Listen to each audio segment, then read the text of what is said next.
শাকিবের সিনেমার থেকে আমার বেশি বিজ্ঞাপন এবং শোজ করা হয়েছে। সো এমন না যে ওয়ার্কিং এক্সপিরিয়েন্স নেই, বাট বেশ কয়েকটাই কাজ করা। দুজনেই মারাত্মক, খুবই ভালো। আলাদা কতটা আলাদা একে অপর না, কেউ কারোর সাথে এটা আসলে ডিফারেন্সিয়েট করা যায় না। শাকিব তো শাকিবের জায়গায় he is the best. I think before I came even industry he is Shakib খান।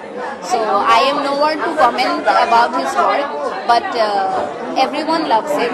শুভ, ওকেও ওর একটা অ্যাকসেপ্টেন্স রয়েছে, ওকে সবাই পছন্দ করে, ওর কাজ সবাই ভালোবাসে। দুজনের সাথেই আমার খুবই ফ্রেন্ডলি বন্ধুত্ব সম্পর্ক, এবং আই থিঙ্ক আমার সাথে যারাই কাজ করে নতুন পুরন, আমি সবাইকে এমন একটা এনভায়রনমেন্টে নিয়ে নিই যে হাহাহি করতে করতে কাজ শেষ হয়। না, এরকম কোনো কিছুই নেই। আমার মনে হয় কাজের ক্ষেত্রেই সবার সাথে কাজ হয়। যেমন শুভর সাথেও কাজ হয়েছে শুধু ওয়ার্কিং এক্সপিরিয়েন্সের ক্ষেত্রে, এবং আমার মনে হয় যদি এমন কোনো সিনেমা আসে যেখানে director, producer, even Shakib himself মনে করে যে না, এটা নুসরাত ফারিয়ার সাথেই করা যাবে, I am sure we will do it, because we have a very good working equation. তো ইনশাআল্লাহ ভেরি সুন যদি কাজ হয় ডেফিনেটলি দেখা যাবে।